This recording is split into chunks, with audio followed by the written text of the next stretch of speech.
जब आंखों में अरमान लिया, मंजिल को अपना मान लिया, तो फिर मुश्किल क्या आसान क्या।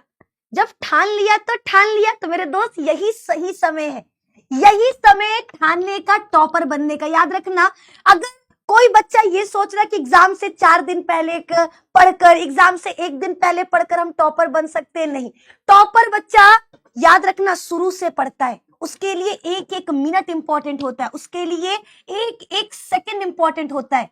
तो अगर आप टॉपर बनना चाहते हो तो शुरुआत आपको आज से ही करना पड़ेगा। इंतजार नहीं करना कि कल जब निधि मैम एग्जाम से 1 दिन पहले बोलेंगी कि अरे रात को 12 बजे वाला क्लास कर लेना, है ना, मेरा 1 दिन पहले वाला 12 घंटे का मैराथन कर लेना, काम हो जाएगा। नहीं होगा, कभी भी एक क्लास से नंबर नहीं आएंगे। आपको पढ़ने के लिए पूरा चैप्टर पढ़ना पड़ेगा, पूरा साल पढ़ना पड़ेगा, पूरे दिन पढ़ना पड़ेगा। तो चलो क्यों ना एक शुरुआत किया जाए, क्यों ना एक नए सफर का शुरुआत किया जाए। हम तो शुरुआत कर चुके हैं, बस इस सफर में आपका साथ चाहिए। इस सफर में आपका साथ चाहिए जहां पर हम स्टार्ट करने वाले हैं पुष्पीय पादपों में लैंगिक जनन।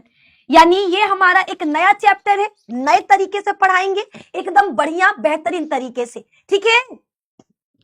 तो चलो एक बार हम शेयर कर रहे हैं, आप लोग भी प्लीज शेयर कर दो। शेयर शेयर कर दिया जाए, है ना जी। एक बार शेयर करना तो बनता है ना। लो हम देखो शेयर कर रहे हैं, है ना। फटाफट से आप लोग भी शेयर कर दो। और और जो लोग आ चुके हैं लाइक कर दे, जो लोग आ चुके हैं वो लाइक कर दे, जो लोग शेयर नहीं किए हैं वो शेयर कर दे, ठीक है। फिर स्टार्ट करते हैं हम अपना आज का क्लास। चलो स्टार्ट करते हैं। है ना। देखो भैया, सबसे पहले हम बात करते हैं इस चैप्टर में, ये चैप्टर है क्या, ठीक है। ये चैप्टर है क्या, तो देखो चैप्टर का नाम है पुष्पीय पादपों में लैंगिक जनन। चैप्टर का नाम क्या है, चैप्टर का नाम है पुष्पीय पादपों में लैंगिक जनन। यानी इस चैप्टर में हम पढ़ने वाले हैं कि आखिर पौधों में जनन कैसे होता है, आखिर पौधों में जनन कैसे होता है।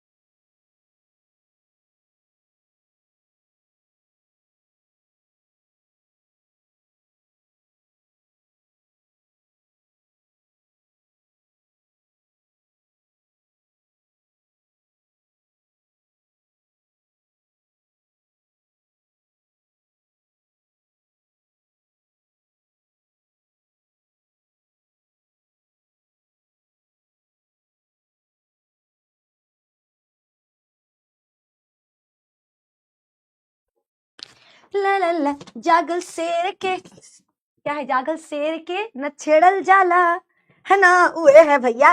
चलिए आइए अपने टॉपिक पर। हमारा क्या चल रहा है, पुष्पीय पादपों में लैंगिक जनन।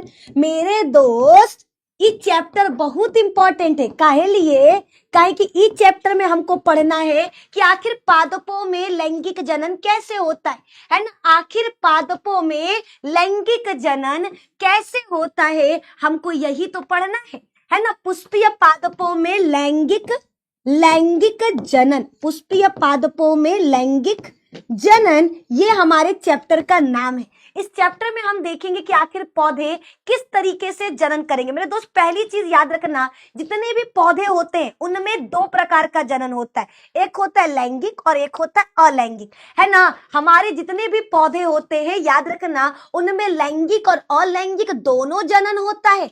पौधों में होने वाले अलैंगिक जनन को हम कायिक जनन कहते हैं।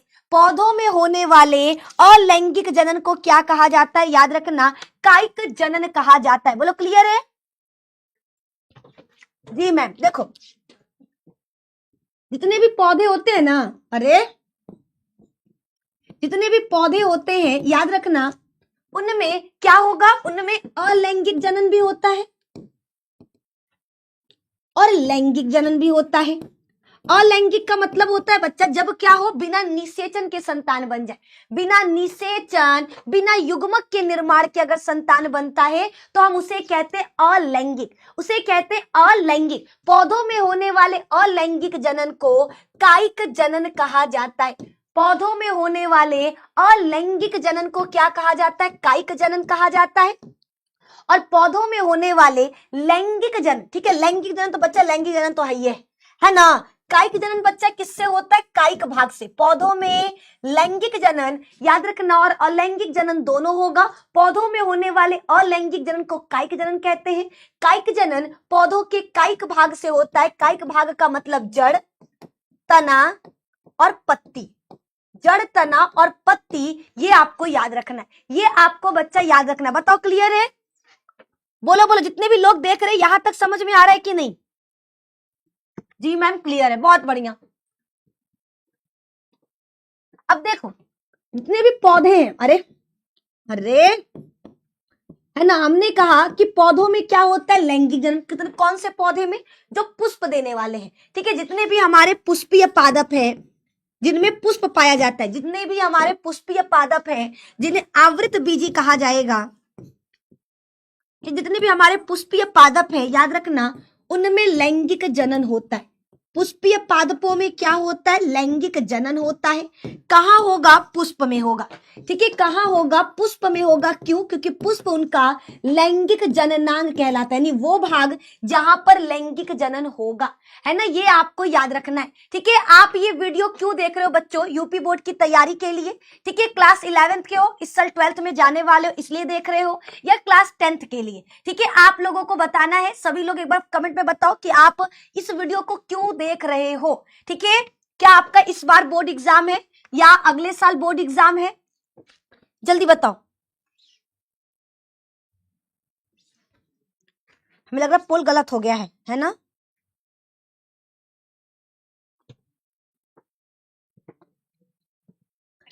मैम पोल गलत हो गया है।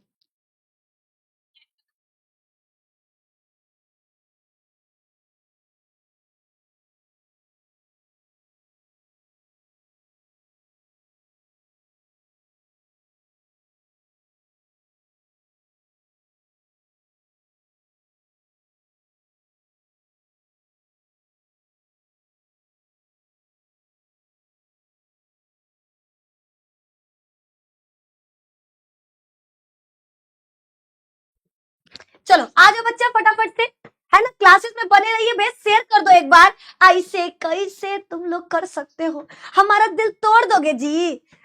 छोटा सा दिल है हमारा, एकदम प्यारा सा बच्चों वाला, तुम लोग उसको तोड़ने की कोशिश कर रहे हो, है ना। प्लीज शेयर करिए, अपने सभी दोस्तों को बुलाइए, है ना, ठीक है। शेयर की संख्या में कमी नहीं होना चाहिए। आइए हम अपना चैप्टर स्टार्ट करते हैं पौधों के बारे में, जहां पे हम पढ़ा रहे थे कि आखिर इस चैप्टर को पढ़ना क्यों। तो ये चैप्टर का नाम है पुष्पीय पादपों में लैंगिक जनन, जहां हम पढ़ने वाले हैं कि जितने भी पुष्पीय पौधे यानी जिनमें पुष्प पाया जाता है उनमें लैंगिक जनन होता है। सवाल बच्चा, लैंगिक जनन किसे कहते हैं? तो जनन की वह विधि जिसमें नर और मादा युग्मक मिलकर के संतान बनाते हैं। सिंपल सा बच्चा, जनन की वह विधि, जनन की वह विधि जिसमें दो विपरीत लिंग वाले, जिसमें दो विपरीत लिंग वाले जनक, है ना। सिंपल सा, लैंगिक जनन किसे कहते हैं? तो बच्चा, जनन की वह विधि जिसमें दो विपरीत लिंग वाले जनक आपस में मिलकर संतान बनाते हैं। जनक आपस में मिलकर संतान का निर्माण करते हैं। संतान का निर्माण करते हैं। क्या कहलाता है?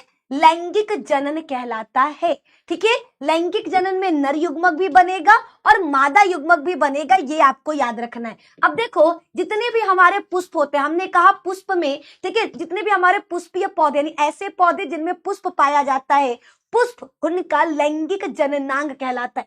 पुष्प क्या कहलाता है? लैंगिक जननांग, क्योंकि यहीं पर जनन की क्रिया होगी। पुष्प में क्या होगा? जनन की क्रिया होगी।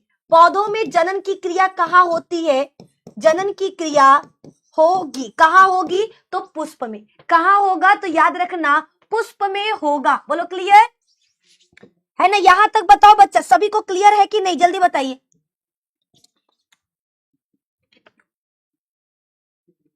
जी मैम, बहुत बढ़िया। अब आगे बढ़ सकते हैं, है ना? अब हम देखो इस चैप्टर के जितने भी इंपॉर्टेंट टॉपिक्स है उनको कवर करने वाले। ठीक है, इस चैप्टर के जितने भी इंपॉर्टेंट टॉपिक्स हैं हम उनको कवर करने वाले, ये आपको याद रखना है। एक एक स्टार्ट करेंगे। सबसे पहले अगर इस चैप्टर को शुरुआत करें तो शुरुआत में पहला चीज जो इस चैप्टर का सबसे इंपॉर्टेंट है वो है पुष्प की संरचना। ठीक है, सबसे पहला चीज जो आपके लिए इंपॉर्टेंट है वो है पुष्प की संरचना। याद रखना, एक पुष्प पौधे का, याद रखना पुष्प क्या है? पुष्प तने का रूपांतरित प्ररोह होता है। ये पुष्प पौधे का जननांग कहलाता है, जहां पर जनन की क्रिया होती है। पुष्प दो प्रकार के होते हैं, एक लिंगी और द्विलिंगी। ऐसे पुष्प जिसमें केवल नर भाग या मादा भाग होगा उनको एक लिंगी कहेंगे, एग्जाम्पल में पपीता।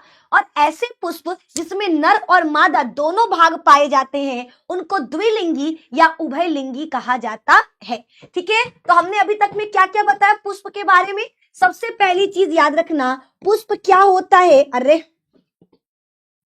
पुष्प, अरे ये मेरे साथ ऐसा क्यों होता है जी? क्यों होता है? पुष्प क्या होता है? तो पहला चीज याद रखना, पहला चीज यह तने का रूपांतरित प्ररोह होता है। यह तने का रूपांतरित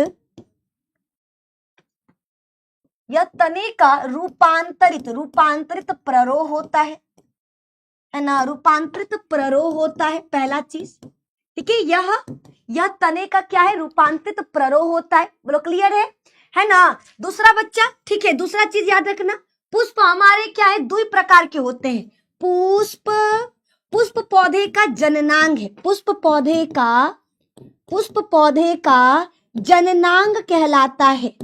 पुष्प पौधे का जननांग कहलाता है क्योंकि यहीं पर जनन की क्रिया होगी। अगर पूछा जाए मैम क्या खा रहे हो, है क्या खा रहे हो?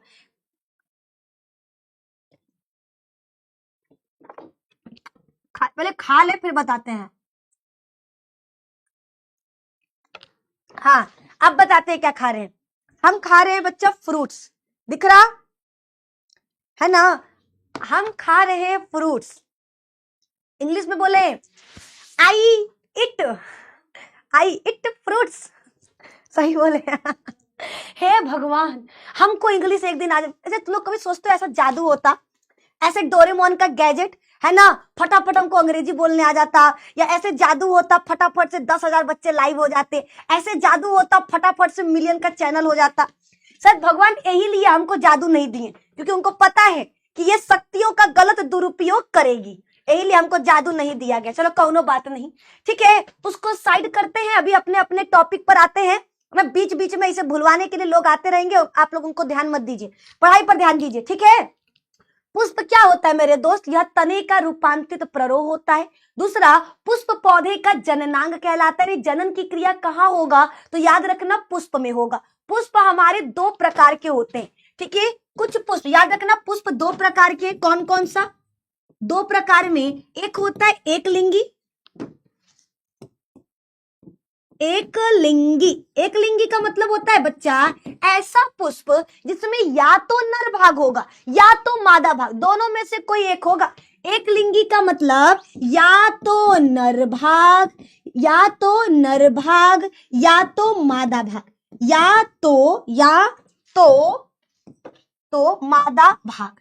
तो मादा भाग, है ना। ये आपको याद रखना है, ये आपको बच्चा याद रखना है, या तो नर भाग या तो मादा भाग, ठीक है। दूसरा होता है द्विलिंगी, जिसको उभयलिंगी कहते हैं, ठीक है, जिसे द्विलिंगी या उभयलिंगी के नाम से जाना जाता है। इसमें नर भाग और मादा भाग दोनों पाया जाएगा, है ना। इसमें नर भाग और दीदी प्लीज सुन लो, हाँ हाँ सुनाओ, ठीक है, सुनाइए, ठीक है, जो भी आपको बताना है हमको बता सकते हैं। या तो नर भाग या तो मादा भाग। द्विलिंगी का मतलब या तो नर, इसमें नर और मादा है। हे प्रभु,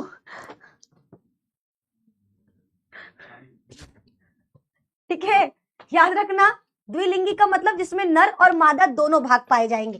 ठीक है, जिसमें अरे अरे हमारे साथ क्यों होता है जिसमें नर और मादा दोनों भाग पाए जाएंगे, जिसमें नर और मादा दोनों भाग पाए जाएंगे, है ना। ये सभी को याद रखना है। ठीक है, ये सभी को याद रखना है। बोलो क्लियर है ना। यहां तक बच्चा सभी को क्लियर। ठीक है, पुष्प क्या होता है, तने का रूपांतरित प्ररोह होता है, यह पौधे का जननांग कहलाता है। पुष्प दो प्रकार के होते हैं, ऐसे पुष्प जिसमें क्या होगा, केवल नर या मादा में से कोई एक भाग प्रेजेंट होगा, हम उसे एक लिंगी कहेंगे। जिसमें दोनों प्रेजेंट होगा उसे द्विलिंगी कहेंगे। जिसमें दोनों प्रेजेंट होगा उसे क्या कहेंगे, याद रखना, द्विलिंगी कहेंगे। क्या, द्विलिंगी कहेंगे, है ना। ये सभी को याद रखना है। बोलो क्लियर है। हाँ जी मैम, यहां तक क्लियर है। ठीक है, आगे बढ़ते हैं। आगे पुष्प के बारे में देखो, पुष्प पहले दिखता कैसे ये जान लो, इसका चित्र बड़ा हमेशा आता है। ठीक है, पुष्प में बच्चे ये हमारा, अरे पुष्प में हमारा ये क्या कहलाता है, मादा भाग। ठीक है, ये पुष्प का क्या है, मादा भाग है। मादा भाग के नीचे बच्चा आपको मिलेगा, ये जहां पे पुष्प टिका इसे पुष्पासन कहते हैं। मादा भाग के चारों तरफ नर भाग। वो गाना सुने हो, क्यों आगे पीछे डोलते हो भंवरों की तरह, बस वही याद रखना है। ठीक है, हमारे जो लड़का लोग होते हैं भौरा होते हैं, भौरा। जहां पे फूल दिखा, जहां पे लड़की दिखी, वहां पे मंडराना शुरू कर देते हैं, है ना। वो कहते हैं ना कि देखो, लड़कियों को खुश करना मुश्किल है। क्यों मुश्किल है, क्योंकि देखो लड़कियों को खुश करना मुश्किल है, क्योंकि लड़का को तो जैसे ही लड़की दिखी वो खुश हो जाता है, वो कहता है अरे भैया बड़ी अच्छी लड़की है ना। लड़का लोग जो होते हैं ना, बड़े कमजोर दिल वाले होते हैं, उनको खुश करना बहुत आसान है। उनके बगल से, वो रो रहे हैं, उनके बगल से लड़की गुजर जाए ना, वो तुरंत आंसू चुप ऐसे आंसू पोंछ करके खड़े हो जाएंगे, वाह वाह बहन जी तो बड़ी अच्छी लग रही है। ऐसे हमारे भोले भाले लड़के होते हैं। लेकिन लड़कियां थोड़े ना ऐसे खुश होंगी, लड़कियां थोड़े नहीं लड़का को देख के खुश होंगी। लड़का को देख के कहीं भागे तो इतना चला के मारेंगे कपड़ा फट जाएगा। हमारी लड़कियां ऐसी होती हैं, है ना, हमारी लड़कियां ऐसी होती हैं। तो उसी तरीके से याद रखना है, हमारा ये मादा भाग है, हमारा क्या है, मादा भाग।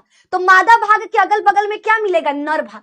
मादा भाग के अगल बगल में क्या मिलेगा बच्चा, नर भाग मिलेगा, डोलता हुआ, ऐसे ऐसे डोलता हुआ, है ना, डोलता हुआ आपको नर भाग दिखाई देगा। उसके बाद एक पुष्प में होता है बच्चा रंग बिरंगी पंखुड़ियां। पुष्प में क्या होता है, याद रखना, रंग बिरंगी पंखुड़ियां, जिनको दल कहते हैं। जिनको क्या कहा जाता है, दल कहा जाता है। तो इस तरीके से दल को बना लोगे, है ना। इस तरीके से बच्चा दल को आप ऐसे बना सकते हो, है ना। पुष्पासन के किनारे किनारे पर पाया जाता है हमारा बाह्य दल पुंज। इस तरीके से बाह्य दल पुंज पाया जाएगा। चलो ये हमारा हो गया क्लियर, है ना। यहां तक में किसी को कोई दिक्कत परेशानी है तो बताइए। नहीं ना है, ये हमारा एक पुष्प है। पुष्प में रंग बिरंगी पंखुड़ियों को कहते हैं दल। ठीक है, एक पंखुड़ी है तो दल कहलाएगा, बहुत सारी पंखुड़ियां रहेंगी तो दल पुंज कहलाएगा। बहुत सारी पंखुड़ियों को क्या कहते हैं, याद रखना, दल पुंज कहते हैं, दल पुंज कहते हैं। उसी तरीके से एक हमारा बाहरी हरे रंग की पत्ती है तो उसे बाह्य दल कहेंगे, बाह्य दल कहेंगे। और ढेर सारा है तो बाह्य दल पुंज कहलाएगा, बाह्य दल पुंज कहलाएगा। उसके बाद याद रखना, ठीक है, ये पुष्प का नर भाग है। नर भाग बच्चा याद रखना, अगर एक, ठीक है, नर भाग अगर एक है तो उसे पुंकेसर कहते हैं, और बहुत सारे हैं तो पुमंग कहलाएगा, पुमंग कहलाएगा। ठीक है, फिर उसी तरीके से पुष्प के मादा भाग को हम क्या कहते हैं, जायांग कहते हैं। ठीक है, अगर एक है तो स्त्री केसर कहलाएगा, जायांग, और अगर एक है तो क्या कहलाएगा, स्त्री केसर कहलाएगा, स्त्री केसर कहलाएगा। पुष्प जिस पे टिका होता है उसे पुष्पासन कहते हैं, पुष्पासन कहते हैं, है ना। तो एक पुष्प के मुख्यतः 4 भाग होते हैं। पुष्प के मुख्यतः याद रखना, एक पुष्प के मुख्यतः 4 भाग होते हैं। कौन कौन सा, बाह्य दल पुंज। ये बाह्य दल पुंज क्या करता है, पुष्प को कली अवस्था में सुरक्षा देता है। जब हमारा फूल अभी क्या होगा, खिला होगा, जब हमारा फूल क्या होगा बच्चा, अभी अभी खिला होगा, तो याद रखना, oh thank you so much. ठीक है, देखो जब हमारा पुष्प अभी कली अवस्था, मम्मी लोग क्या होती है, जब छोटी बच्ची होती है, लड़कियां होती हैं, तो लड़कियों को क्या करती हैं, हमेशा सेव करके रखती हैं, छुपा के रखती हैं। बस वही चीज याद रखना है, जब हमारा पुष्प अभी कली अवस्था में होगा, जब हमारा पुष्प कली अवस्था में होगा, किस अवस्था में, कली अवस्था में होगा, उसके चारों तरफ हरे रंग की जो हमारी बाह्य दल पंखुड़ियां हैं वो उनको ढक करके रखी होती हैं, उसी को हम कहते हैं बाह्य दल पुंज। बाह्य दल पुंज क्या करता है, पुष्प को कली अवस्था में सुरक्षा देता है। दूसरा हमारा है दलपुंज। दलपुंज क्या होता है, रंग बिरंगी पंखुड़ियां होती हैं।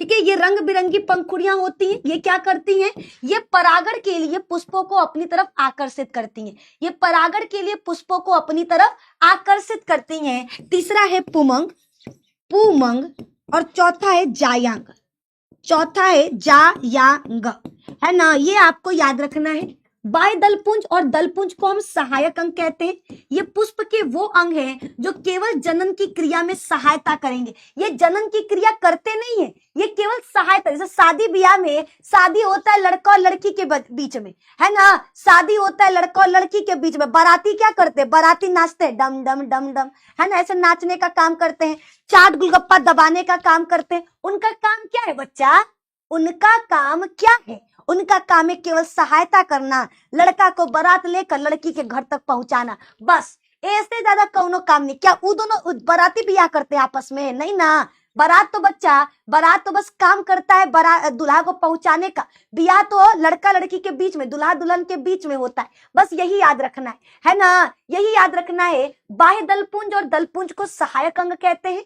पुमंग और जायांग, पुष्प का नर भाग पुमंग कहलाएगा, पुष्प का मादा भाग जायांग कहलाएगा। याद रखना, पुमंग और जायांग बच्चा हमारा आवश्यक अंग कहलाता है। क्या कहलाएगा, आवश्यक अंग कहलाएगा। आवश्यक अंग का मतलब ऐसे अंग जो जनन की क्रिया के लिए बहुत जरूरी है, जिनके बिना जनन की क्रिया नहीं हो सकती, है ना। बाह्य दलपुंज और दलपुंज सहायक अंग कहलाएंगे, पुमंग और जायांग हमारे आवश्यक अंग कहलाएंगे। पुमंग और जायांग क्या कहलाएंगे, आवश्यक अंग कहलाएंगे। ठीक है, तो ये आपको याद रखना है। चलिए आगे की तरफ बढ़ते हैं। ठीक है, इनमें से एक और चीज याद रखना, डब्बा देखो, शायरी, शायरी देखो, निधि मैम के क्लास में आ चुके हो। ठीक है, एक शायरी पूरे जीवन याद रखना जब तक हमसे पढ़ना, डब्बा में डब्बा, डब्बा में केक, डब्बा में डब्बा, डब्बा में केक, तुम लोगों की निधि मैम यूट्यूब पर लाखों में एक, है ना। जरा तारीफ कर दिए क्या जी, ठीक है, तारीफ वापस लेते हैं। ठीक है, डब्बा में डब्बा, डब्बा में केक, निधि मैम से पढ़ने वाले स्टूडेंट्स लाखों में एक, है ना। सच्चाई भी है, सच्चाई भी है। बच्चे कहाँ आते हैं हमारे क्लास में, लाख बच्चा में कोनो एक बच्चा होता है जो निधि मैम को जानता है ना। तुम लोग तो भैया हमको जानबे नहीं करते, तुम लोग हमसे पढ़बे नहीं करते हो, ऐसा क्यों करते हो जी, क्या हम अच्छा नहीं पढ़ाते हैं, इतना मेहनत से पढ़ाते हैं, फिर भी आप लोग बताओ हमारा क्लास नहीं करते हो, दुख होता है। चलिए, क्लियर है, क्लियर है, बहुत बढ़िया। ठीक है, पुष्प के बच्चा चार याद रखना, बाह्य दलपुंज, दलपुंज, पुमंग और जायांग। बाह्य दलपुंज और दलपुंज को सहायक अंग कहते हैं, पुमंग और जायांग को आवश्यक अंग कहते हैं। अब डब्बा में डब्बा शायरी क्यों बताए, सबसे बाहर से देखने पर एक पुष्प को अगर बाहर से देखोगे, सबसे बाहर में आपको बाह्य दलपुंज मिलेगा।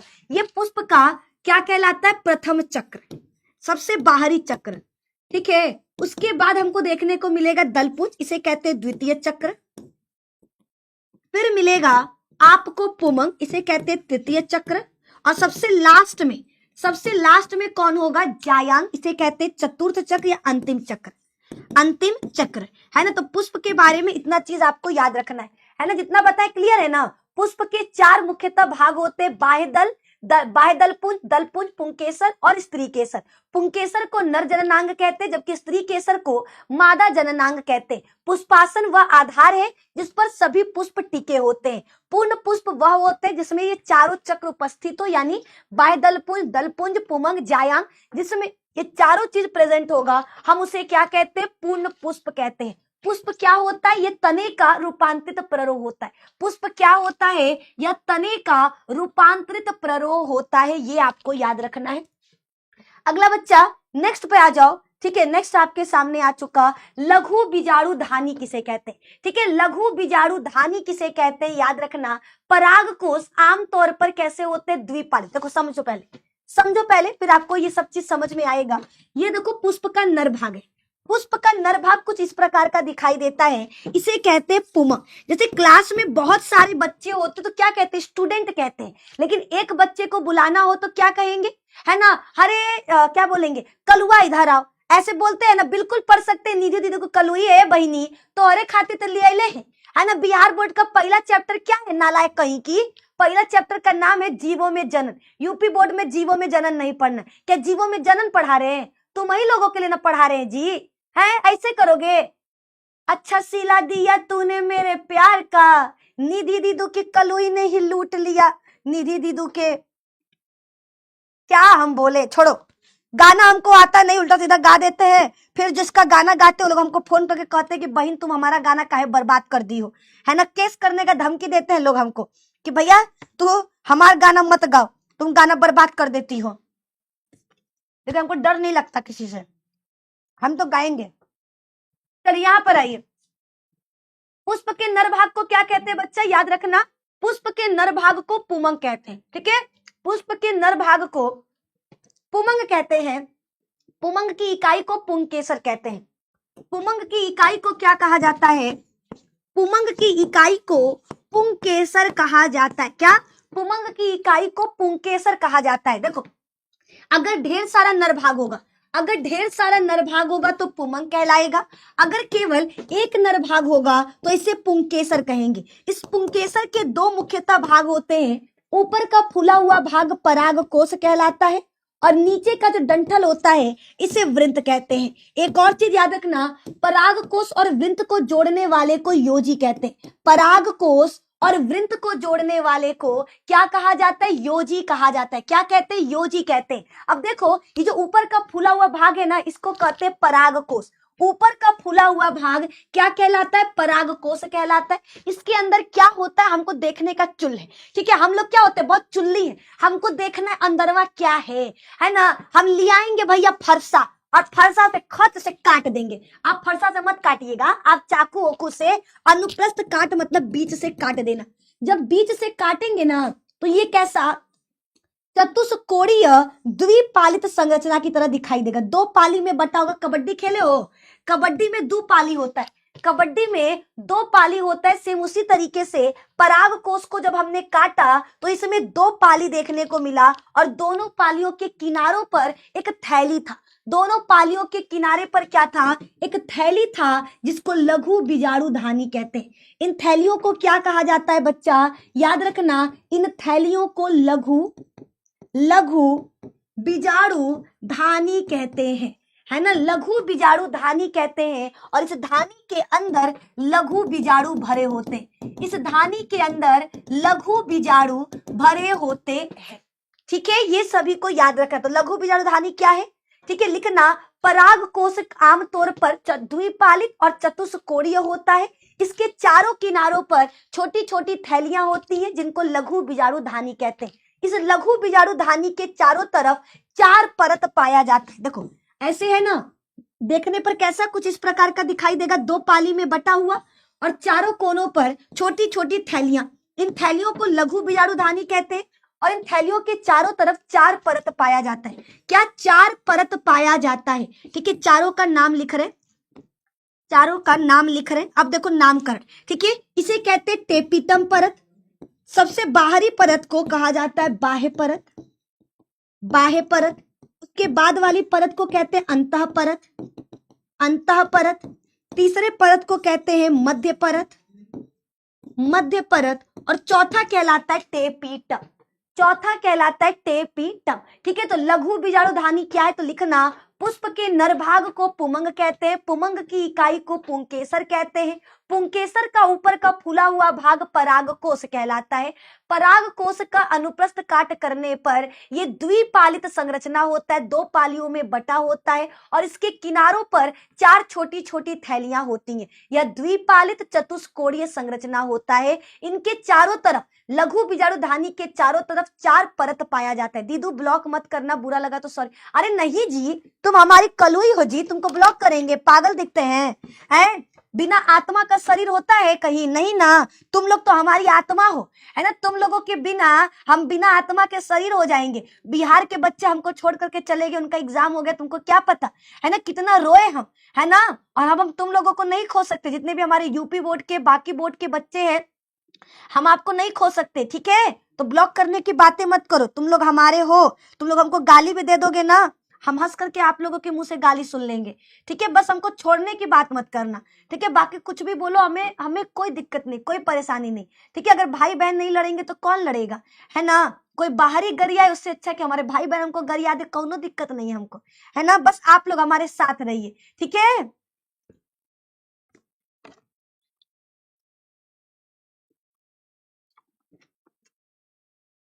जी मैम जी, आइए। ठीक है, तो देखो बच्चा, लघु बीजाणुधानी के चारों तरफ कितने परत पाए जाते हैं? 4 परत। कौन कौन सा? बाहरी परत बाह्य, दूसरका वाला अंतः परत, तीसरका मध्य परत, चौथका टेपिटम। बाकी जो तीनों परत है ना, ये सुरक्षा देने का काम करते हैं। ये क्या करते हैं? ये लघु बीजाणुधानी को सुरक्षा देने का काम करते हैं। लेकिन जो टेपिटम है ये इंपॉर्टेंट है, ये लघु बीजाणुओं को पोषण देता है। टेपिटम क्या करता है बच्चा? याद रखना, ये लघु बीजाणुओं को पोषण देता है, पोषण देता है। यही चीज आपको याद रखना है, ठीक है। यही चीज बच्चा याद रखना है कि लघु बीजाणु को पोषण देने वाला कौन है? टेपिटम, टेपिटम, ठीक है। और लघु बीजाणुओं को सुरक्षा देने का काम कौन करता है? बाह्य परत, अंतः परत और मध्य परत, ठीक है। ये सुरक्षा देने का काम करेंगे। टेपिटम लघु बीजाणुओं को पोषण देने का काम करेगा। तो यहाँ पर हमारा दूसरा क्वेश्चन भी कंप्लीट हो गया, है ना। ये सभी को याद रखना है। तीसरा बच्चा, परागकण की संरचना। देखो हमने कहा, क्या कहा कि पुष्प का नर भाग, देखो बच्चा कब बनेगा, संतान कब बनेगा पौधों में? जब हमारा नर युग्मक, देखो पुष्प में नर भाग होता है, पुष्प में नर भाग और मादा भाग होता है, ठीक है। नर भाग क्या कहलाएगा?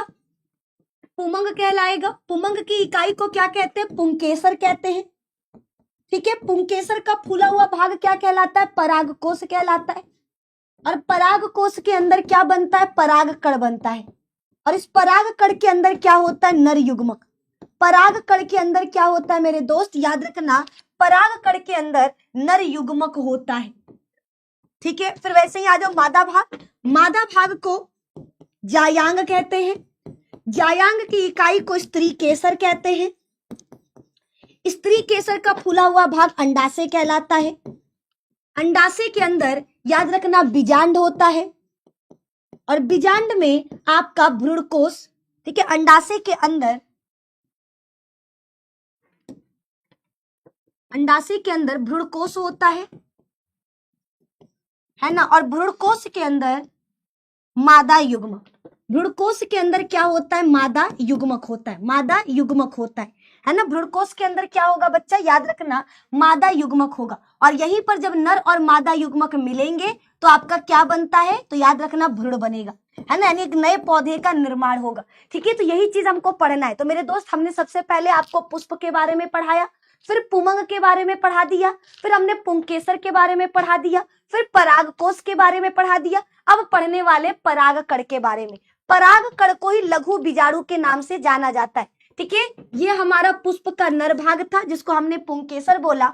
पुंकेसर का फूला हुआ भाग परागकोश कहलाता है। इस परागकोश के अंदर क्या था? 4 छोटी छोटी थैलियां थी जिनको लघु बीजाणु धानी कहते हैं। और इस धानी के अंदर हमारा लघु बीजाणु बनता है। क्या बनता है? लघु बीजाणु बनता है, जिसको परागकण भी कहा जाता है।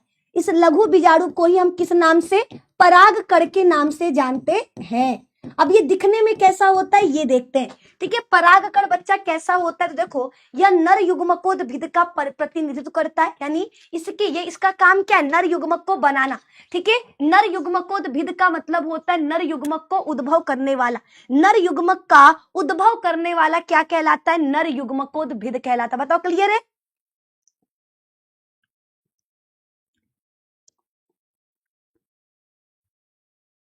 जी मैम क्लियर है, बहुत बढ़िया। ठीक है, तो परागकण क्या है बच्चा, याद रखना, यह नर युग्मकोद्भिद का प्रतिनिधित्व करता है, यानी नर युग्मक का क्या करता है, नर युग्मक बनाने का काम करता है। यह गोलीय संरचना होता है, गोल होता है। इसके चारों तरफ दो परत पाए जाते हैं। बाहरी परत को बाह्यचोल कहते हैं, आंतरिक परत को अंतःचोल कहते हैं। बाह्यचोल स्पोरोपोलेनिन नामक रसायन से बना होता है, जो दुनिया का सबसे खतरनाक प्रतिरोधी कार्बनिक पदार्थ है। और जबकि हमारा जो दूसरा परत है, जिसको हम क्या कहते हैं, क्या कहते हैं बच्चे, दूसरा परत जिसको हम कहते हैं अंतःचोल, वो पेक्टोसेलुलोज से बना होता है। ठीक है, परागकण को अंदर से दो भागों में बांट सकते हैं। बड़ा वाला भाग कायिक भाग कहलाता है, छोटा भाग जनन भाग कहलाता है। नहीं समझ आया? आओ बताते हैं। ठीक है, देखो हमारा परागकण इस तरीके से गोल होता है। परागकण के चारों तरफ, परागकण को ही लघु बीजाणु के नाम से जानते हैं। ठीक है, जब हमारा परागकण परिपक्व हो जाता है तो लघु बीजाणु जब परिपक्व हो जाता है तो हम उसे परागकण कहते हैं। इसके चारों तरफ दो परत पाया जाता है। बाहरी परत जिसको बाह्यचोल कहते हैं, बाहरी परत को हम क्या कहते हैं, बाह्यचोल कहते हैं। आंतरिक परत को अंतःचोल कहते हैं। ठीक है, परागकण अंदर से दो भागों में बटा होता है, एक बड़ा भाग और एक छोटा भाग। ठीक है, सबका नाम लिखते हैं। सबसे पहले ये बाहरी परत को कहते हैं बाह्यचोल। बाह्यचोल अंग्रेजी में बोले तो एक्साइन लेयर। एक्साइन लेयर ये किस चीज से बना होता है, तो याद रखना स्पोरोपोलेनिन से। ये किस चीज से बना होता है मेरे दोस्त, तो याद रखना ये बना होता है स्पोरोपोलेनिन से। वहीं पर हमारी जो आंतरिक परत है जिसको अंतःचोल कहते हैं, ये बना, इसको कहते हैं अंतःचोल। अंतःचोल जिसे इंटाइन लेयर कहा जाता है, ये किस चीज से बना होता है, तो याद रखना ये बना होता है पेक्टोसेलुलोज से। ये बना होता है पेक्टोसेलुलोज से। ये सभी को याद रखना है। ठीक है, परागकण के चारों तरफ दो परत है।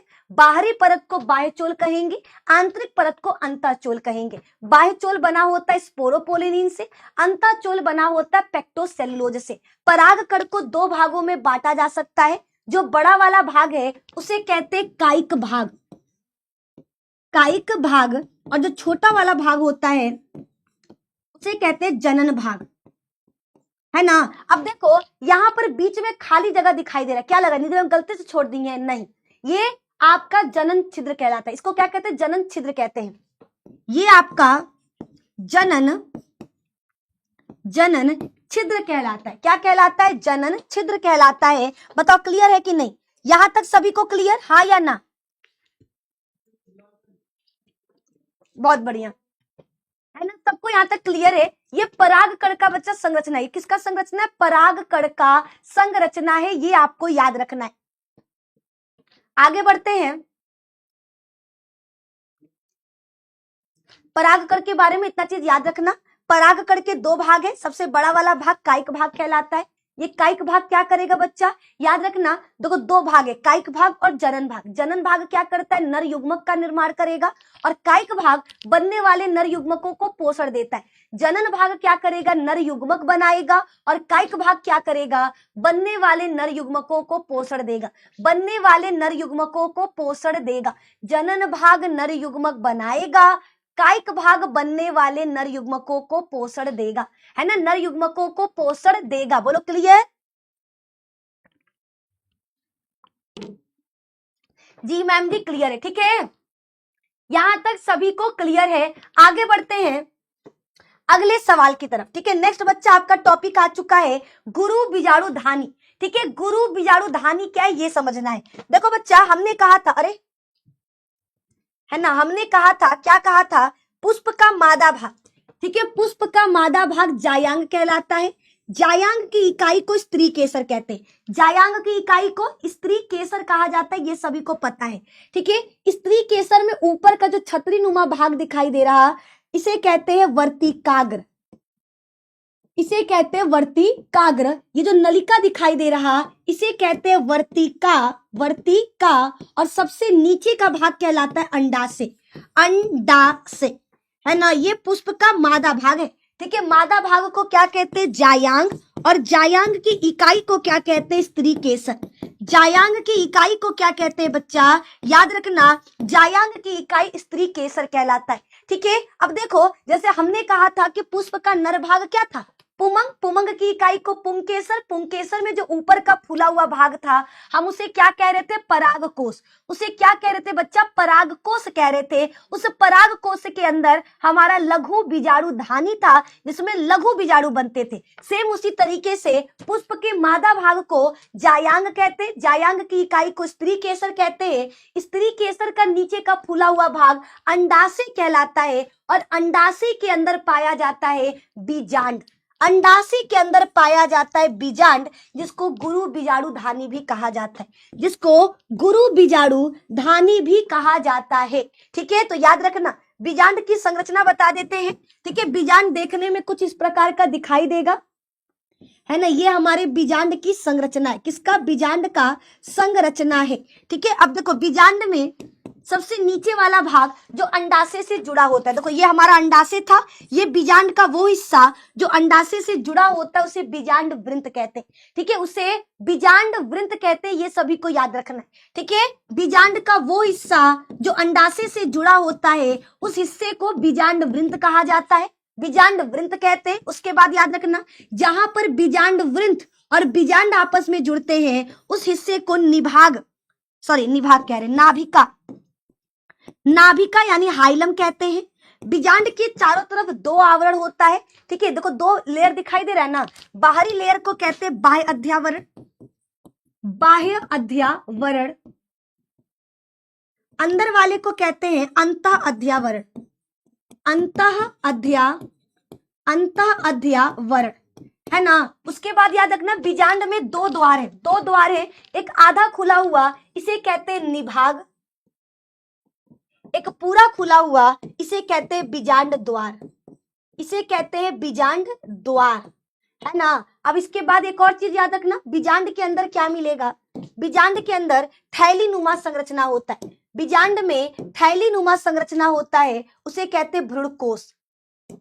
ठीक है, उसे कहते हैं भ्रूणकोश। जैसे हमारे परागकण लघु बीजाणु था ना, जैसे हमने कहा कि लघु बीजाणु धानी के अंदर लघु बीजाणु यानी परागकण बनते, वैसे ही गुरु बीजाणु धानी के अंदर गुरु बीजाणु बनता है। जैसे परागकण को हम लघु बीजाणु कहते हैं, वैसे भ्रूणकोश को गुरु बीजाणु कहते हैं। ठीक है, भ्रूणकोश को गुरु बीजाणु कहते हैं। तो ये हमारा क्या? लघु बीजाणु धानी की संरचना लिखोगे क्या? ठीक है, बीजांड परत से या बीजांड वृंत से। बीजांड वृंत द्वारा किससे जुड़ा होता है? हमारे अंडाशय से जुड़ा होता है। बीजांड का मुख्य शरीर बीजांड काय कहलाता है। इसके चारों तरफ दो आवरण होते हैं जिसको अध्यावरण कहते हैं। ठीक है, बीजांड के द्वार को बीजांड द्वार कहते हैं, उसके विपरीत वाले भाग को निभाग कहते हैं। बीजांड काय के अंदर एक थैलानुमा संरचना होता है जिसको भ्रूणकोश कहा जाता है, जिसे भ्रूणकोश कहा जाता है। अब बात करते हैं भ्रूणकोश का। ठीक है, भ्रूणकोश क्या है बच्चा? गुरु बीजाणु। जैसे हमारे लघु बीजाणु को परागकण कहते हैं, वैसे ही मादा भाग गुरु बीजाणु का निर्माण करती है जिसको भ्रूणकोश कहते हैं। यह मादा युग्मकोद्भिद कहलाता है। क्यों? जैसे परागकण के अंदर नर युग्मक पाए जाते हैं, वैसे ही भ्रूणकोश के अंदर हमारा मादा युग्मक पाया जाता है, इसे मादा युग्मकोद्भिद कहते हैं। इसमें टोटल 7 कोशिका और 8 केंद्रक पाया जाता है। ऊपर की 3 कोशिकाओं को प्रतिमुखी कोशिका कहते हैं, नीचे की 3 कोशिकाओं को अंड समुच्चय कहा जाता है, जिसमें बीच वाली कोशिका मादा युग्मक यानी अंड कोशिका कहलाएगा और अगल बगल वाली कोशिका को सहायक कोशिका कहते हैं। भ्रूणकोश के बीच वाली कोशिका हमारा द्वितीयक केंद्रक या ध्रुवीय कोशिका के नाम से जाना जाता है। तो भ्रूणकोश क्या है बच्चा? याद रखना, भ्रूणकोश एक थैलीनुमा संरचना है जो बीजांड के अंदर पाया जाता है। इसमें टोटल 7 कोशिकाएं होती हैं, 3 कोशिका ऊपर यानी निभाग की तरफ, 3 कोशिका निभाग की तरफ, 3 कोशिका बीजांड द्वार की तरफ और 1 कोशिका बीच में। ठीक है। ऊपर की तीनों कोशिकाओं के पास एक एक केंद्रक है, नीचे की तीनों कोशिकाओं के पास एक एक केंद्रक है। बीच वाली कोशिका जिसको हम ध्रुवीय कोशिका कहते हैं, इसके पास 2 केंद्रक होता है। ऊपर की तीनों कोशिकाओं को प्रतिमुखी कोशिका कहते हैं, है ना। बीच वाली कोशिका को ध्रुवीय कोशिका कहा जाता है। बीच वाली कोशिका को ध्रुवीय कोशिका, या इसको एक और नाम है, इसके पास 2 केंद्रक है, इसीलिए इसको द्वितीयक केंद्रक के नाम से भी जाना जाता है। इसके पास 2 केंद्रक है, यही लिए इसको द्वितीयक केंद्रक भी कहा जाता है। फिर नीचे की तीनों कोशिका, नीचे की तीनों कोशिका में बीच वाली कोशिका हमारा अंड कोशिका यानी मादा युग्मक कहलाता है, और अगल बगल वाली कोशिका को हम सहायक कोशिका कहते हैं। सहायक कोशिका, अरे सहायक कोशिका कहते हैं। और अंड कोशिका और सहायक कोशिका के समुच्चय को अंड समुच्चय कहा जाता है। अंड समुच्चय कहा जाता है, अंड समुच्चय कहा जाता है। ठीक है, ये हो गया आपका कंप्लीट। बताओ सबको क्लियर है? बोलिए फटाफट, क्या यहां तक बच्चा आपको समझ में आ रहा है? जितना भी हमने करवाया क्लियर है? कोई डाउट है?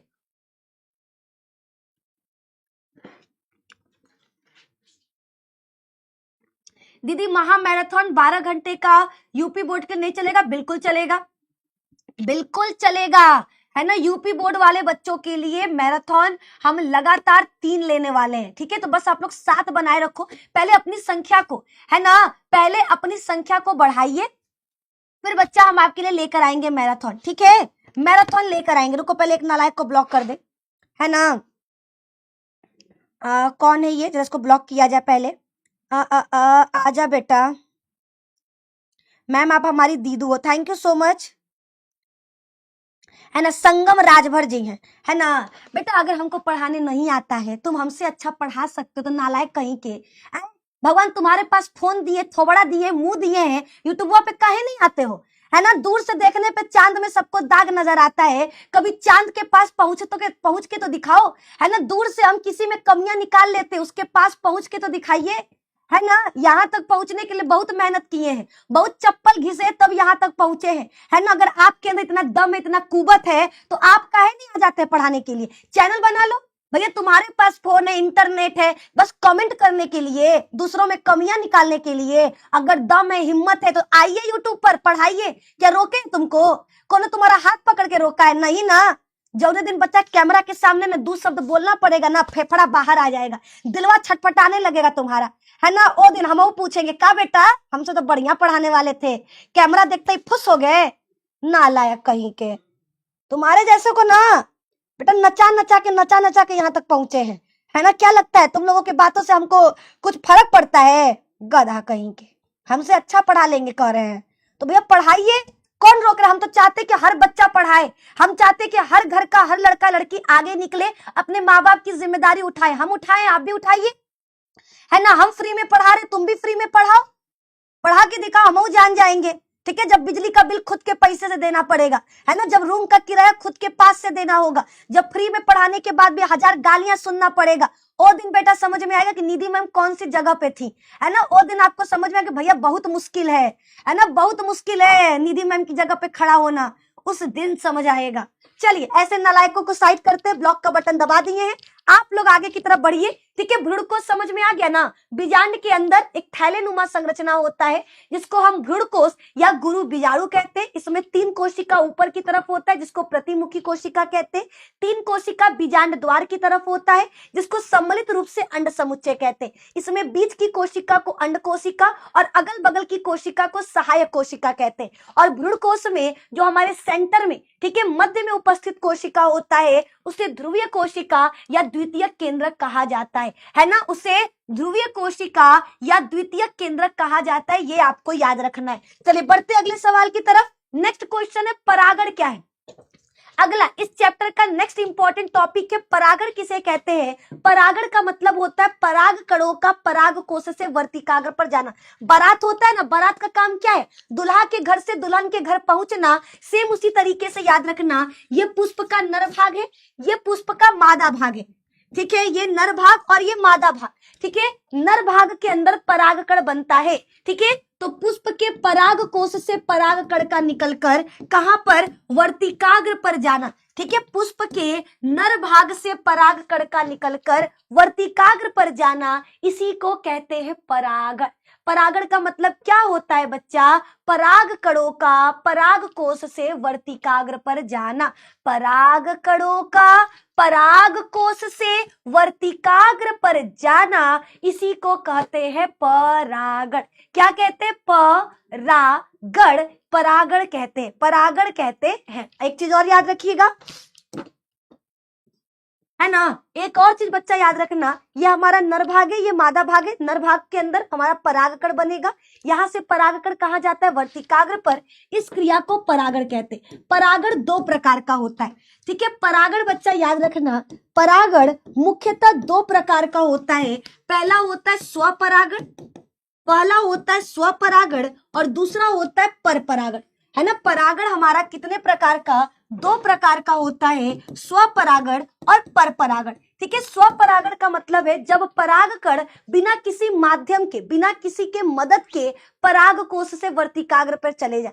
ठीक है, जब हमारे परागकण बिना किसी माध्यम के पराग कोश से वर्तिकाग्र पर जाते हैं, इसी को कहते हैं स्वपरागण। और जब पराग कणों के स्थानांतरण के लिए किसी माध्यम की आवश्यकता होती है, तो उसे कहते हैं परपरागण। क्या कहते हैं, परपरागण। दोनों क्लियर है, स्वपरागण और परपरागण बताओ बच्चा, क्लियर है। स्वपरागण का मतलब जब हमारे परागकण बिना किसी माध्यम के, जब हमारे परागकण बिना किसी माध्यम के पराग कोश से वर्तिकाग्र पर जाते हैं, तो इसे स्वपरागण कहते हैं। और जब हमारा परागकण पराग कोश से वर्तिकाग्र पर किसी माध्यम की मदद से जाता है, तो उसे परपरागण कहते हैं। क्या कहते हैं, परपरागण कहते हैं। ठीक है, क्लियर। स्वपरागण द्विलिंगी पुष्पों में होता है, यानी ऐसे पुष्प जिसमें नर और मादा दोनों भाग पाए जाए। और परपरागण दो पौधों के बीच होता है, परपरागण दो पौधों के बीच होता है, ये सभी को याद रखना है। स्वपरागण की पहली चीज, माध्यम नहीं चाहिए, माध्यम नहीं चाहिए। एक पुष्प में, एक ही पुष्प में, एक ही पुष्प में या एक पौधे के दो पुष्पों के बीच होगा, या एक पौधे के दो पुष्पों के बीच होगा, एक पौधे के दो पुष्पों के बीच होगा, है ना। और बात करें परपरागण का, तो याद रखना दूसरा हमारे पास है परपरागण, है ना। दूसरा हमारे पास है परपरागण। परपरागण में याद रखना हमें माध्यम चाहिए। ठीक है, जैसे बारात को ले जाने के लिए गाड़ी, घोड़ा, भैंस, गाय, कुछ ऐसा हमें चाहिए होता है ना, सेम उसी तरीके से जब पराग कणों के स्थानांतरण के लिए किसी माध्यम की आवश्यकता होगी, तो इसे कहते हैं परपरागण। क्या कहते हैं, परपरागण कहेंगे। ठीक है, जब हमारा बारात अपने आप पहुंच जाएगा तो स्वपरागण, जब बारात को पहुंचाने के लिए दुल्हन के घर तक किसी की आवश्यकता होगी तो परपरागण। इन दोनों को याद रखना है। परपरागण का मतलब माध्यम नहीं चाहिए, माध्यम नहीं चाहिए। ठीक है, और परपरागण क्या होगा, दो पौधों के बीच होगा, दो पौधों के बीच होगा, दो पौधों के बीच होगा, है ना। यहाँ पर बच्चा ये आपका कंप्लीट है ना, ये पूरी तरीके से कंप्लीट हो चुका। परागण सभी को क्लियर है, परागण के प्रकार दोनों क्लियर है। ठीक है, स्वपरागण आपका दो प्रकार का होता है, कौन कौन सा, जल्दी से कमेंट करके बताओ।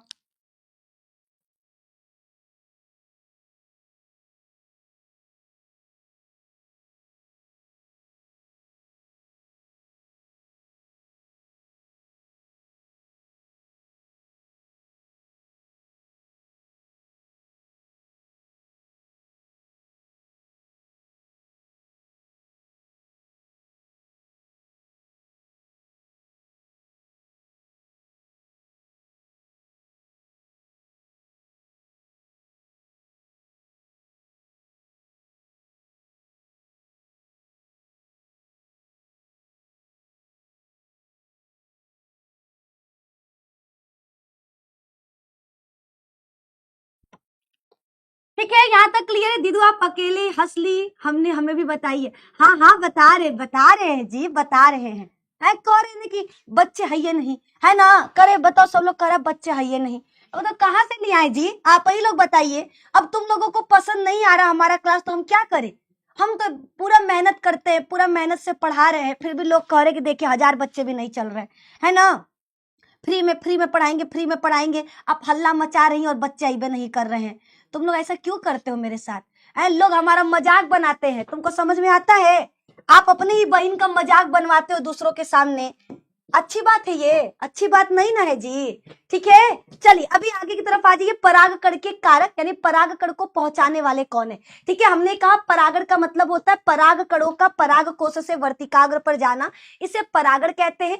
परागण दो प्रकार का होता है, स्वपरागण और परपरागण। जब परागकण अपने आप बिना किसी माध्यम के पराग कोश से वर्तिकाग्र पर पहुंचेंगे तो इसे स्वपरागण कहेंगे। जब परागकणों के स्थानांतरण के लिए किसी माध्यम की आवश्यकता होगी तो उसे परपरागण कहेंगे। अब परपरागण में माध्यम कितने प्रकार के होते हैं? परपरागण में माध्यम बच्चा कितने प्रकार के होते हैं ये देखते हैं। तो परपरागण में याद रखना माध्यम दो प्रकार के होते हैं। ठीक है, परपरागण में माध्यम दो प्रकार के होते हैं। पहला जैविक माध्यम और दूसरा अजैविक माध्यम। पहला होता है बच्चा जैविक माध्यम, जैविक माध्यम, और दूसरा होता है अजैविक माध्यम। दूसरा होता है बच्चा अजैविक माध्यम, है ना, जैविक माध्यम और अजैविक माध्यम। जैविक माध्यम में बच्चा याद रखना, ठीक है, जैविक माध्यम में कौन कौन आएगा? जीवित जीव, ऐसे जीवित जीव जो परागकणों के स्थानांतरण में मदद करते हैं, वो कौन कौन से? तो बच्चा इसमें आएंगे जंतु, जंतु, पक्षी, चमगादड़, है ना, चमगादड़। ठीक है, जंतु, पक्षी, चमगादड़, और कौन आएगा? घोंघा, और कौन आएगा? चींटी, है ना, लगभग सारा हो गया। जंतु, पक्षी, चमगादड़, घोंघा, चींटी, ये सब हो गया, है ना। इनका नाम याद रखना, ये बहुत जरूरी है। ठीक है, जंतु के द्वारा होने वाले परागण को जूफीली कहते हैं, जूफीली कहते हैं। पक्षी द्वारा होने वाले परागण को ऑर्निथोफीली कहते हैं, ऑर्निथोफीली कहते हैं। चमगादड़ द्वारा होने वाले परागण को कैरेप्टेरोफीली कहते हैं, कैरेप्टेरोफीली कहते हैं। ठीक है, घोंघा के द्वारा होने वाले परागण को मेलिकोफीली कहते हैं, मेलिकोफीली कहते हैं। चींटी के द्वारा होने वाले परागण को मर्मिकोफीली कहते हैं, मर्मिकोफीली कहते हैं, है ना। ये सभी को याद रखना है। अब अजैविक का मतलब जो जीवित नहीं है लेकिन परागकणों के स्थानांतरण में मदद करते हैं। इसमें दो आता है, एक होता है जल और एक होता है वायु। ठीक है, जल के द्वारा होने वाले परागण को हम हाइड्रोफीली कहते हैं, हाइड्रोफीली कहते हैं, और वायु के द्वारा होने वाले परागण को एनिमोफीली कहते हैं, एनिमोफीली कहते हैं। ठीक है, ये सभी को याद रखना है, ये सभी बच्चों को याद रखना है। चलिए आगे आ जाओ। आगे बच्चा इसमें एग्जाम्पल देख लेना। ठीक है, वायु परागण, जब परागकणों का स्थानांतरण वायु के द्वारा होता है तो इसे वायु परागण कहते हैं। ठीक है, ऐसे परागकण जो वायु के द्वारा एक जगह से दूसरे जगह पे जाते हैं वो हल्के और कैसे होते हैं? सूखे होते हैं, जैसे घास और मक्का। जल परागण किसमें होगा? तो जिसमें जल के द्वारा परागण होता है उसको जल परागण कहते हैं, जैसे वेलिस्नेरिया और हाइड्रीला। कीट परागण किसमें होगा? ऐसे पुष्प जो रंगीन होंगे, जो मकरंद बनाते होंगे, जो सुगंधित होंगे। ठीक है, जैसे एग्जाम्पल में साल्विया। पक्षी और चमगादड़ के द्वारा भी परागण होता है। पक्षियों के द्वारा परागकण का एग्जाम्पल याद रखना बिगोनिया, और चमगादड़ के द्वारा का कदम। ठीक है, इस तरीके से आपको नाम याद रखना है। चलो आगे बढ़ते हैं अगले पर। ठीक है, नेक्स्ट क्वेश्चन पे आ जाओ।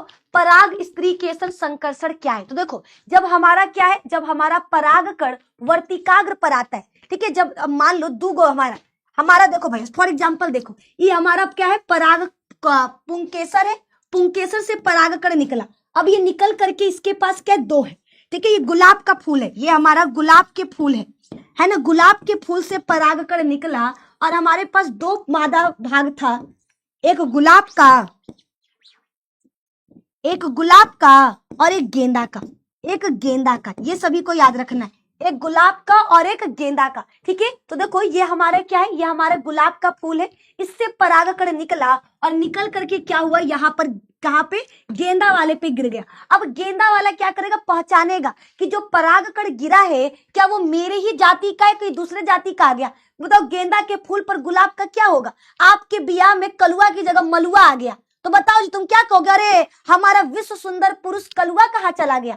ये हमारा वाला नहीं है ना, ये तो कोई दूसरा है। हमारा कलुआ तो सर्वश्रेष्ठ, सर्व सुंदर, हैंडसम बॉय है ना। लोग उसको देखते ही बोलते हैं क्या हैंडसम है है ना, ऐसे आवाज निकलता है। तो भैया पहचानना ना पड़ेगा, तो बस इसी को याद रखना है। ऐसे जब हमारा, ठीक है, यह एक गतिक प्रक्रिया है जिसमें वर्तिकाग्र परागकण को पहचानता है, जिसमें वर्तिकाग्र क्या करेगा, परागकण को पहचानेगा, है ना। केवल योग्य परागकण ही अंकुरित होंगे, पराग नलिका का निर्माण करेंगे। यह प्रक्रिया रासायनिक घटकों द्वारा नियंत्रित होता है।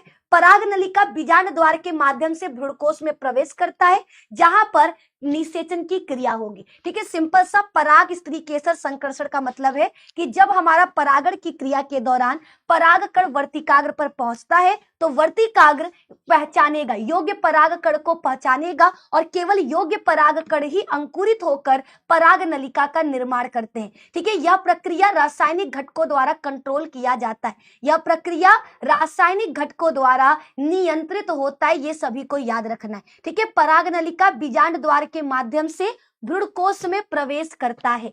पराग नलिका बीजांड द्वार के माध्यम से कहां पर, भ्रूणकोश में प्रवेश करता है, ये भी आपको याद रखना है। चलिए आगे बढ़ते हैं अगले सवाल की तरफ। ठीक है, नेक्स्ट हमारा है दोहरा निषेचन।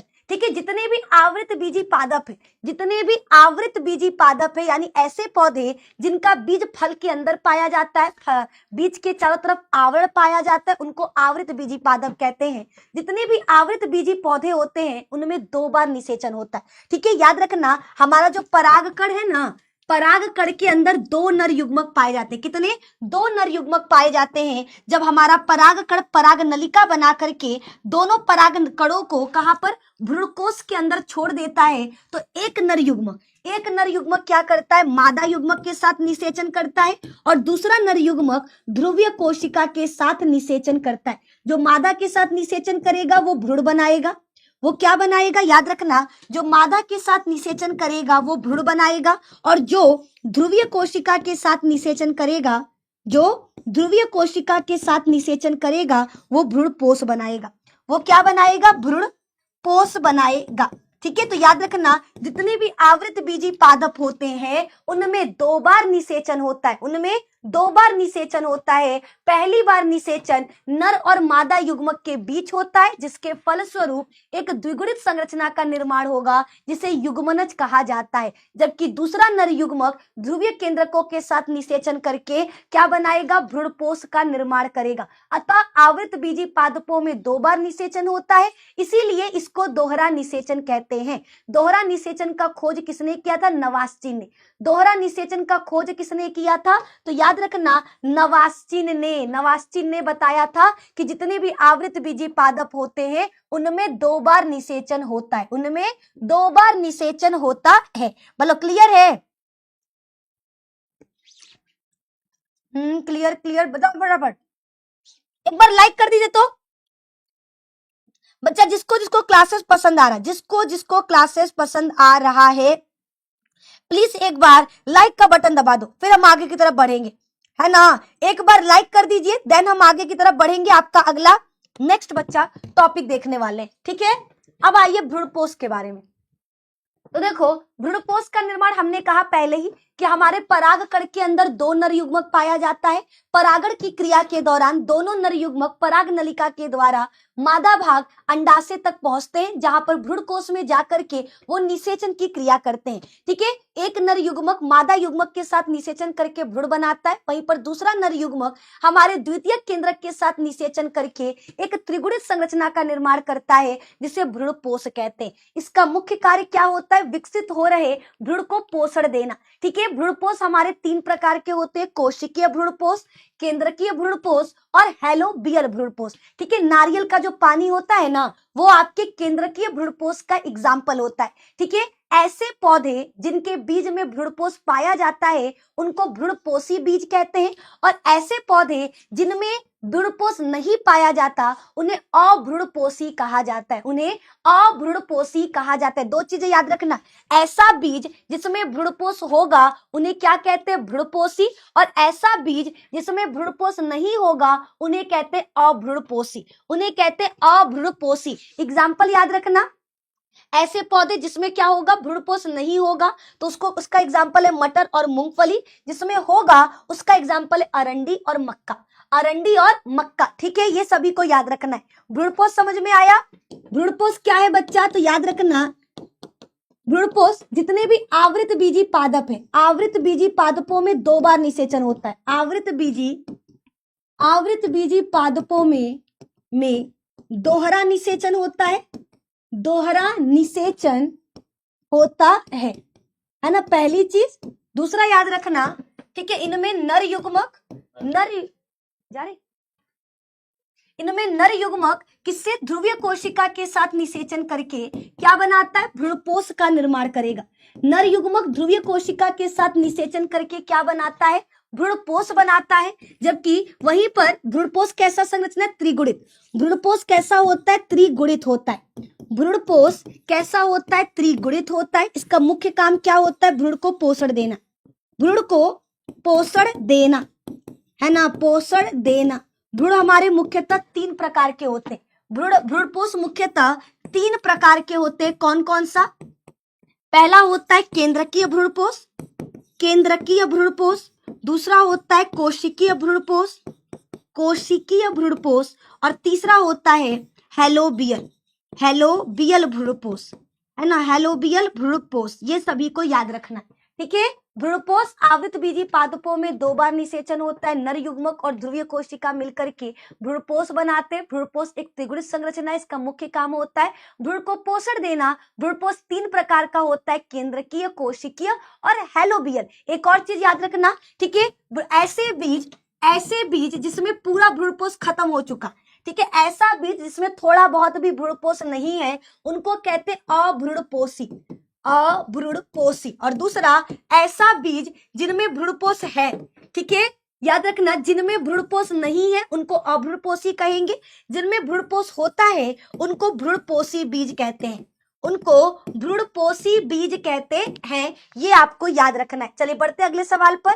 भ्रूण का विकास, भ्रूण कैसे बनता है? तो देखो, निषेचन के दौरान नर युग्मक और मादा युग्मक मिलकर के एक द्विगुणित संरचना का निर्माण करते हैं, जिसे भ्रूण कहते हैं। भ्रूण आगे चलकर क्या करेगा? एक नए पौधे का निर्माण करेगा। भ्रूण आगे चलकर क्या करेगा? एक नए पौधे का निर्माण करेगा। नेक्स्ट है हमारा बीज। बीज क्या है? तो निषेचन के पश्चात जो बीजांड होता है, ठीक है, निषेचन के पश्चात मादा भाग के अंदर जो बीजांड पाया जाता है वो किसमें चला जाता है? बीज में बदल जाता है।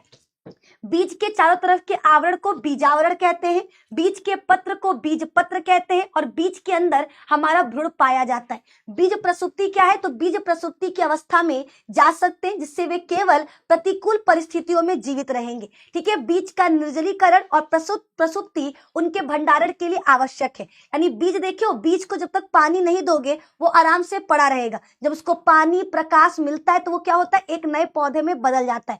तो बीज जब अपने बीज, याद रखना, जितने भी बीज होते हैं वो प्रतिकूल परिस्थितियों में प्रसुप्ति अवस्था में चले जाते हैं, ठीक है। बीज प्रतिकूल अवस्था में कहां पे चले जाते हैं? प्रसुप्ति अवस्था में चले जाते हैं। उदाहरण के लिए ल्यूपिन और खजूर, ठीक है, ल्यूपिन 10,000 वर्षों तक उसका बीज रह सकता है, खजूर का 2,000 वर्षों तक रह सकता है, ठीक है। तो इस तरीके से याद रखना। फल क्या है? तो भैया निषेचन के पश्चात जो अंडाशय होता है वो किसमें बदल जाता है? फल में, ठीक है। जैसे ही नर और मादा युग्मक मिले, ठीक है, निषेचन की क्रिया हुआ, निषेचन की क्रिया होते ही बीजांड बीज में बदल जाएगा और अंडाशय फल में बदल जाएगा। अंडाशय किस में बदल जाएगा? फल में बदल जाएगा। फल के चारों तरफ की परत को हम फल भित्ति कहते हैं। क्या कहते हैं? फल भित्ति कहते हैं। फल हमारे 2 प्रकार के होते हैं, आभासी फल और सत्य फल, ठीक है। फल हमारे कितने प्रकार के होते हैं? याद रखना, 2 प्रकार के, आभासी और सत्य फल। आभासी किसे कहेंगे?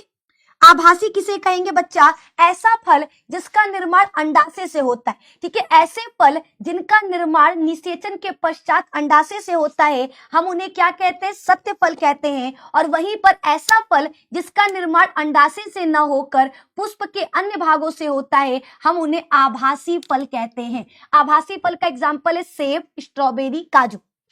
तीसरा याद रखना अनिषेक जनित फल, है ना। अनिषेक जनित फल क्या है बच्चा, याद रखना अनिषेक जनित फल का मतलब होता है ऐसे फल जिनका निर्माण बिना निषेचन के होगा। ठीक है, तीन तरह के फल हैं। ठीक है, ऐसे फल जिनका निर्माण निषेचन के बाद अंडाशय से होता है, सत्य फल कहलाएंगे।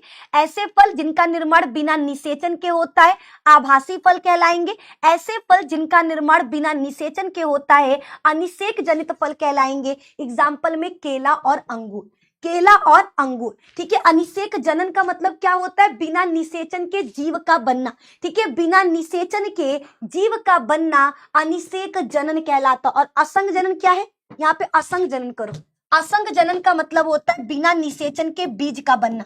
ठीक है, असंग जनन का मतलब होता है बिना निषेचन के बीज बनने की प्रक्रिया को असंग जनन या एपोमिक्सिस कहते हैं। असंग जनन या एपोमिक्सिस कहते हैं। एग्जाम्पल में एस्ट्रेसिया एवं घास याद रखना, एस्ट्रेसिया एवं घास याद रखना। बहुभ्रूणता का मतलब क्या होता है, जब एक बीज के अंदर एक से अधिक भ्रूण उपस्थित हो। ठीक है, एक बीज में एक से अधिक भ्रूणों की उपस्थिति क्या कहलाता है, हमारा बहुभ्रूणता कहलाता है। यह अक्सर नींबू और आम की कुछ प्रजातियों में देखने को मिलता है। ठीक है, याद रखना है यह बीजांडकाय कोशिकाओं के भ्रूणकोश में घुसने और भ्रूण के कारण हो सकता है। देखो याद रखना, इसका बहुभ्रूणता का मतलब होता है जब एक बीज में एक से अधिक भ्रूण उपस्थित हो तो उसको बहुभ्रूणता कहते हैं।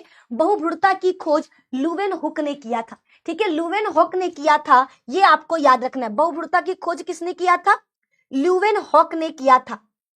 ठीक है, अगला सवाल नेक्स्ट है क्लिस्टोगैमी। कुछ ऐसे फूल होते जो कभी खिलते ही नहीं, ऐसे फूल जो कभी खिलते नहीं उनको क्लिस्टोगेमी कहते हैं। एग्जाम्पल में याद रखना कोमेलिना और वायला। ठीक है, ऐसे पुष्प जो कभी खिलते नहीं उनको क्लिस्टोगैमी या अनुन्मिल्य पुष्प कहा जाता है। ऐसे पुष्पों में हमेशा स्वपरागण होता है। कौन सा परागण, स्वपरागण होता है। एग्जाम्पल याद रखना कोमेलिना और वायला, ये बहुत इंपॉर्टेंट है, ये बहुत इंपॉर्टेंट है। ठीक है, नेक्स्ट है हमारा स्व असामंजस्य। ठीक है, यह एक आनुवांशिक प्रक्रिया है जो स्वपरागण को रोकता है। ठीक है, एक ऐसा फूल जिसमें नर और मादा दोनों भाग पाए जाते हैं। यदि उस फूल का नर भाग पहले परिपक्व हो जाए या मादा भाग पहले परिपक्व हो जाए तो इससे क्या होगा, उनमें स्वपरागण नहीं होगा। ठीक है, तो याद रखना यह एक आनुवांशिक प्रक्रिया है जो स्वपरागण को रोकता है। इसको क्या कहते हैं, स्व असामंजस्य कहते हैं। यह परागकण के अंकुरण या पराग नलिका की वृद्धि को रोक करके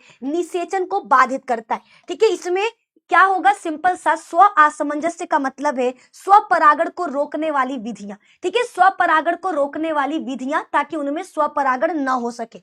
अगला है विपुंसन और थैलीकरण। किसी पुष्प के किसी द्विलिंगी पुष्प से नर भाग को कली अवस्था में चिमटी की सहायता से निकाल देना, इसे कहते हैं विपुंसन। क्या कहते हैं, विपुंसन। और थैलीकरण का मतलब होता है किसी पुष्प के मादा भाग को थैली से ढक देना ताकि स्वपरागण की क्रिया न हो, उसे कहते हैं थैलीकरण, है ना। विपुंसन और थैलीकरण याद रखना, किसी द्विलिंगी पुष्प से नर भाग को क्या करना, चिमटी की सहायता से निकाल देना, विपुंसन कहलाता है। फिर जब हमने उसका नर भाग निकाल दिया तो उसके मादा भाग को थैली से ढक देना, उसे थैलीकरण कहते हैं। ऐसा क्यों करते हैं, ताकि हम अपने हिसाब से उसमें परागण करा सके, हम अपने हिसाब से उसमें परागण करा सके। हमने कहा था लघु बीजाणुधानी के चारों तरफ 4 परत पाया जाता है। सबसे अंतिम परत को टेपिटम कहते हैं। टेपिटम या लघु बीजाणुधानी की सबसे आंतरिक परत है। यह लघु बीजाणुओं को पोषण देता है। यह कैलेज नामक एक एंजाइम निकालता है जो माइक्रोस्पोर टेट्राड को अलग करता है। यानी जो लघु बीजाणु होते हैं ना, वो 4 के ग्रुप में रहते हैं, उनके ग्रुप को अलग करने के लिए हमारा टेपिटम क्या करता है, कैलेज नामक एंजाइम निकालता है। अगला यह स्पोरोपोलिनिन का स्त्राव करता है जिससे परागकण की बाहरी परत का निर्माण होता है। यह पोलन कीट के निर्माण में भी मदद करता है। टेपिटम के खराब होने पर परागकण बंद हो जाते हैं। ठीक है, अगर टेपिटम खराब हो गया तो भैया बनने वाले परागकण वो नए पौधे का निर्माण नहीं कर सकते। ये सभी को याद रखना है ना, ये सभी बच्चों को याद रखना है। टेपिटम हमारा कंप्लीट हो चुका। ठीक है, नेक्स्ट है हमारा बीजांडकाय। ठीक है, तो सबको पता है क्या, ये लास्ट है हमारा, है ना। बीजांडन्यास पर आगे, अरे बीजांडकाय था भी ना, अच्छा बीजांडन्यास है। ठीक है, अंडाशय के भीतर बीजांड के लगने के क्रम को बीजांडन्यास कहते हैं। देखो ये हमारा क्या है, ये पुष्प का मादा भाग है। मादा भाग का नीचे का फूला हुआ भाग अंडाशय कहलाता है और अंडाशय के अंदर बीजांड पाया जाता है। अंडाशय के अंदर क्या होता है, बीजांड होता है। तो इस बीजांड के लगने के क्रम को क्या कहते हैं, बीजांडन्यास कहते हैं। ये सभी को याद रखना है ना, बीजांड के लगने के क्रम को बीजांडन्यास कहा जाता है। तो इस तरीके से इस चैप्टर के जितने भी इंपॉर्टेंट टॉपिक्स थे वो हमने कवर कर दिया। ठीक है, फटाफट से एक बार क्या करने वाले, क्विक एमसीक्यू। हर दिन बच्चा पूरे चैप्टर के इंपॉर्टेंट टॉपिक्स लाएंगे ताकि आपका रिवीजन हो जाए। ठीक है, तो इस चैप्टर के 20 इंपॉर्टेंट टॉपिक आपके सामने हैं। Revision I hope UP board के जितने भी बाकी बोर्ड के बच्चे उनका हो गया हो। ठीक है, अब फटाफट से एमसीक्यू करते हैं। पुष्प के नर जननांग को क्या कहा जाता है, तो सबको पता है पुष्प का नर जननांग पुमंग कहलाता है। पुष्प के नर जननांग को क्या कहते हैं, पुमंग कहते हैं। पराग कोश की सबसे अंदर वाली परत को क्या कहा जाता है, टेपीटम। पराग कोश की आंतरिक परत क्या कहलाता है बच्चा, टेपीटम कहलाता है। अगला सवाल, स्पोरोपोलिनिन। स्पोरोपोलिनिन जो सबसे मजबूत रसायन है, जिसको भैया नष्ट करना बहुत मुश्किल है, ये हमारे प्रकृति का सबसे मजबूत पदार्थ में से एक है। ये क्या बनाता है, तो याद रखना ये परागकण की बाहरी परत यानी बाह्य चोल का निर्माण करता है। अगला सवाल, परागकण के बाह्य चोल में वह स्थान जहां पर अनुपस्थित होता है उसे क्या कहते हैं, जनन छिद्र। हमने कहा था ना, परागकण में बाहरी चोल बीच बीच में खाली होता है, उस खाली जगह को जनन छिद्र कहते हैं। यही से पराग नलिका बनेगा। ठीक है, जब हमारा परागकण क्या होगा, परागण की क्रिया के दौरान वर्तिकाग्र पर आ जाता है तो ये पूरा अंदर नहीं जा पाएगा, ये अपने आप को क्या करता है, नलिका में बदल देगा ताकि इसके अंदर के नर युग्मक मादा भाग तक पहुंच सके। ठीक है, आगे बढ़ते हैं। अगला सवाल नेक्स्ट है, एक प्रारूपी आवृत बीजी भ्रूणकोश में क्या होता है, तो 7 कोशिका 8 केंद्रक। ठीक है, 7 कोशिका, याद रखना एक भ्रूणकोश के अंदर 7 कोशिका 8 केंद्रक पाया जाता है। अगला सवाल, दोहरा निषेचन किसमें होता है, तो याद रखना जितने भी आवृत बीजी पादप होते हैं उनमें 2 बार निषेचन होता है। पहली बार निषेचन नर और मादा युग्मक के बीच होगा और दूसरी बार निषेचन नर और किसके बीच में, ध्रुवीय कोशिका के बीच में होगा। त्रिसंलयन, जब हमारे नर युग्मक और 2 द्वितीयक केंद्रक मिलते हैं तो क्या बनता है, भ्रूणपोष का निर्माण होता है ना। याद रखना नर युग्मक और हमारा क्या चीज, द्वितीयक केंद्रक, जिसको ध्रुवीय कोशिका भी कहते हैं। ठीक है, ये दोनों मिलेंगे तो क्या बनाते हैं, पेन। पेन का पूरा नाम होता है प्राथमिक भ्रूणपोष केंद्रक, जो आगे चल करके भ्रूणपोष कहलाता है। भ्रूणपोष का काम क्या होता है, भ्रूण को पोषण देना। भ्रूणपोष का काम होता है भ्रूण को पोषण देना, भ्रूण को पोषण देना। ये सभी को याद रखना है। चलिए अगला सवाल, नेक्स्ट क्वेश्चन है, नारियल का पानी। नारियल के अंदर जो पानी होता है वो मुक्त केंद्रकीय भ्रूणपोष का एग्जाम्पल होता है।